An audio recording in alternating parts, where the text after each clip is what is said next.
Hey friends, good news. Well, I'm out of battery power, so I had to plug in. I had to get the old extension cord. I think my battery's wearing out on this iPhone a little bit, but anyway. Good news. The electrician came by and took a look at the machine. Well, I don't know if it's good news, but he just kind of went. But we're gonna get a temporary circuit to it and see what we can blow up or not blow up, as the case may be. He brought me this axe, and I'm digging this handle. I think that's a master mechanic head, so it's nothing anything to write home about, but it's an axe head, eh? After he left, I was thinking today, I was like, well, this would be a good thing for the little series that I'm working on. So I'm going to run through taking this head off and just some stuff that I like to use.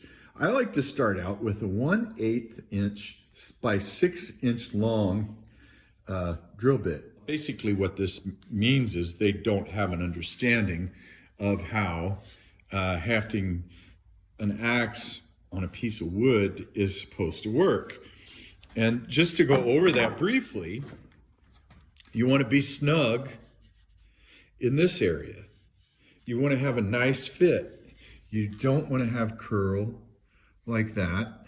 You don't want to oink it down to where you can't get it off. But you want to be a lot closer.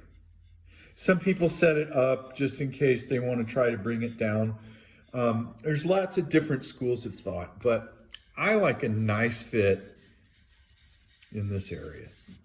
I mean, like no gaps whatsoever. But we don't want a shelf. We don't want split wood. You don't want a mushroom the thing. It's just not, it's not really showing any kind of understanding. But again, I love this handle. I love the shape. It's definitely something that we can copy and throw in the repertoire. Probably shrink this down, make a couple of different lengths. I'm not a real fan of a 36 inch long axe handle anymore. Thank you, Buck and Billy Ray.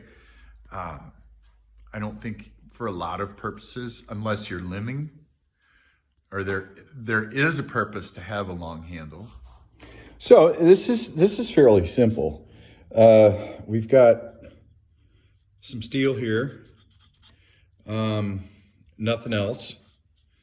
It looks like they just went as far as they could with it. And I've got an array of stuff, basically stuff that I don't mind getting messed up. I've got a screwdriver that I only do crappy jobs with, like prying and stuff, basically stuff that you're not supposed to do with a screwdriver. I've got a little chiseled pry thing that I use. I've got a paint, a little pry bar. You just never know what you're going to use. Every situation's kind of different. But I think my thing is going to be to try and carefully maybe enlarge this with enlarge this kerf and a little bit to try and get something under this metal and then pry it out. Let's see if I can do this and hold the camera at the same time. Now you have to watch an 1/8 inch bit that's 6 inches long, because you can snap this thing in half in a heartbeat. But you can get a good angle on it. But basically, I'm just letting this drill bit follow this curve carefully. Okay. So now I've got a little room in here. I'm going to go to my screwdriver And I'm gonna see if this is gonna move, and I think it is. Now, this is where your vise plays, a good vise plays a very key role. I'm just gonna see what works. Now, you do wanna be careful. You don't wanna be bashing around and put nicks in your eye if you can keep from it. But you want to take your time and see, I've got movement. Now I'm just rocking this back and forth. A lot of fellas I've heard, some old school fellas, they would cut the handle here and throw this in a campfire and burn the rest of it out of the eye. Well, you know what that does, don't you? That completely, you lose the complete temper on your blade. That's a really bad idea.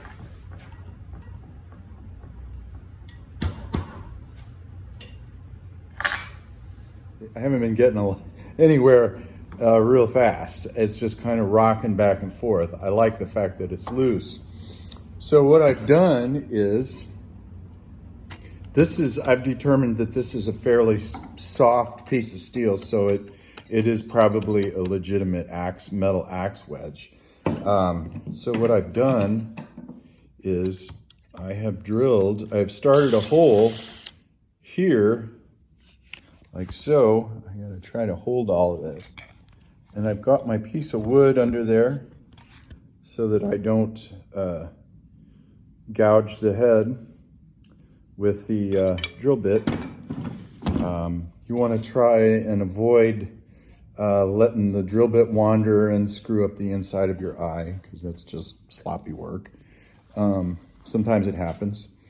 But a hole at this angle is going to allow me to get this corner of that screwdriver in that hole and hopefully pry it out. So we'll see how that goes down.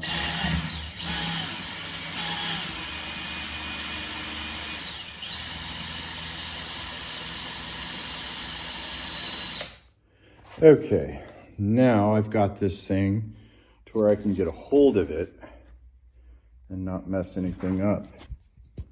You can see I did a little bit of something there and a little bit of something there, but I'm okay with that under the circumstances. I mean, I'm not, if this was a Kelly Black Raven, I would be on my best behavior, but this isn't a Kelly Black Raven.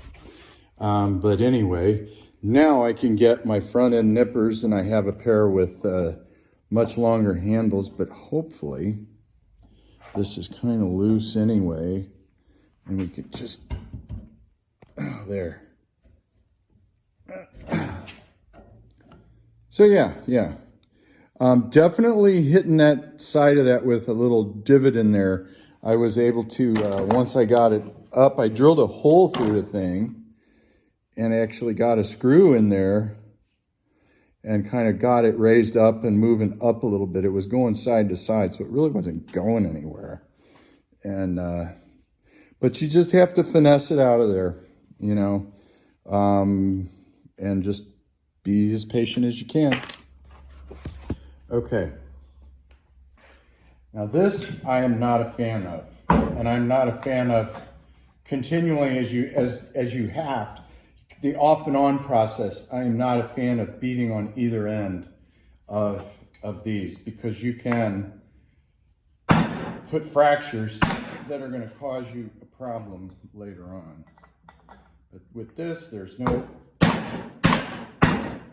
other way. There's just no other way. They've got this on here so hard it's crazy, but we might be able to continue on with this. But she's on there.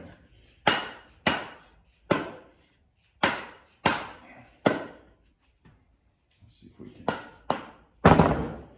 keep it. So that's just me. I don't like using metal or wood drifts to pop your handle back out. If you've got it on there this tight, you need to kind of step back and reevaluate what you're doing. This just does not want to come. She doesn't.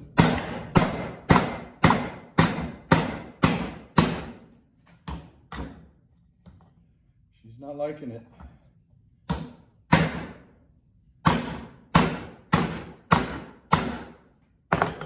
She's not liking it. She's coming. And you can see, I mean, now that I've had to hit this so hard to get it off, there we go. I had to wail away on this.